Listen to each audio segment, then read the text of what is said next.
Sa sino mang meron, bibigyan pa siya at magkakaroon ng sagana. Magandang araw ng Sabado, kapanalig. Ipinagdiriwang natin ngayon ang kapistahan ni San Pamacio. Ito po si Sister Rose Agtarap ng Daughters of St. Paul para sa mabuting balita. Tayo nang magnilay sa Ebanghelyo ngayon.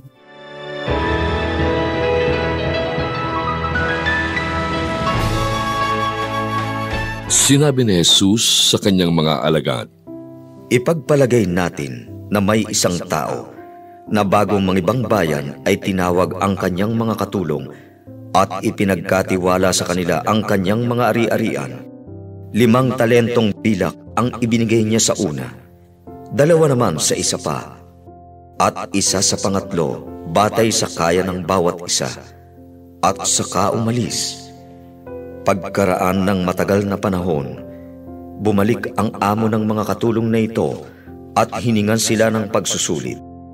Kaya lumapit ang nakatanggap ng 5 talento, dala ang tinubong 5 pang bareta, at sinabi, Panginoon, ipinagkatiwala mo 5 bareta sa akin.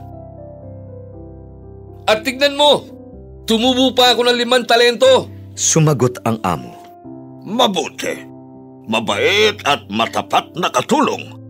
Dahil naging tapat ka sa kaunting bagay, pagkakatiwalaan kita ng higit pa rito.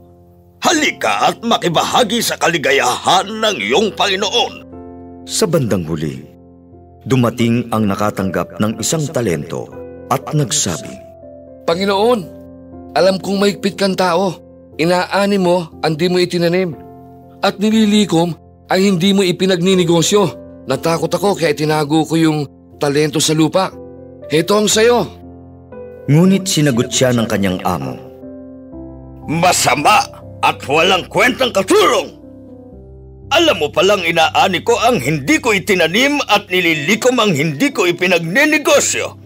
Sana'y dinala mo sa bangko ang aking pilak at mababawi ko ang sa akin, pati na ang tubo pagdating ko. Kaya kunin ang talento sa kanya at ibigay ito sa may 10 pa, sapagkat sa sino mang meron, bibigyan pa siya at magkakaroon ng sagana. Ngunit ang wala, maging ang sa kanya ay aagawin sa kanya, para sa walang silbing katulong. Itapon siya sa dilim, kung saan may iyakan at pagngangalit ng ngipin."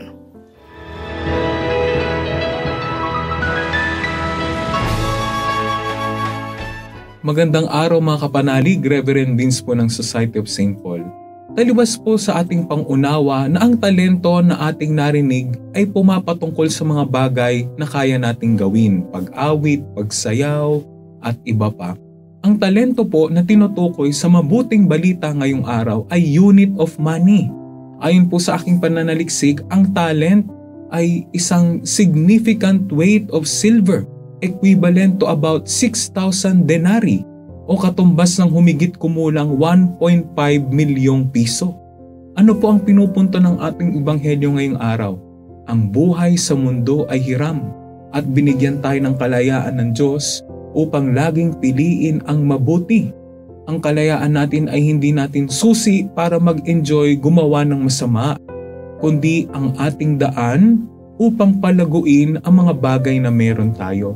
Gawin ang nararapat at mabuti para sa ikaluluwalhati ng Diyos. Dahil ang totoo mga kapanalig, lahat naman ng meron tayo ay hiram lamang sa Diyos. At totoong mananagot tayo kung atin itong aabusuhin, sisirain at pababayaan. Amen.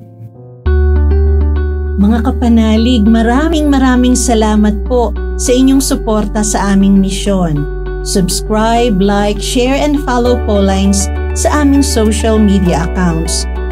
Patuloy po kaming humihingi ng inyong tulong upang maipagpatuloy ang programang ito. Maaari po ninyong ipadala ang inyong love offerings at donasyon sa aming donations channels. Makakaasa po kayo na kasamang lagi ang inyong mga intensyon at kahilingan sa aming panalangin araw-araw. Ito pong muli si Sister Rose na nag-aanyaya sa inyong manalangin. Mahal na Birheng Maria, Ina ni Kristo at aming ina, ikaw ang pinakamatamis na bunga ng mapanligtas sa tapat na pag-ibig ng Diyos. Iniakyat ka sa langit at doon ay inaawit ang awa ng Ama. Gayunpaman, kaagapay ka pa rin namin sa iyong makainang pagkalinga. O Maria, ina ng simbahan, iniakyat ka sa langit na ating tunay na tahanan at iniluklok bilang reyna sa kanang kamay ng iyong anak.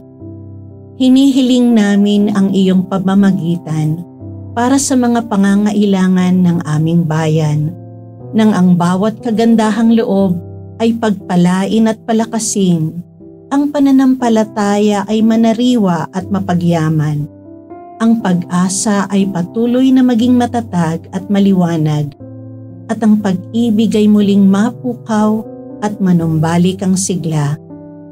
Kami ay nagsusumamo, gabayan mo po kami sa landas ng kabanalan.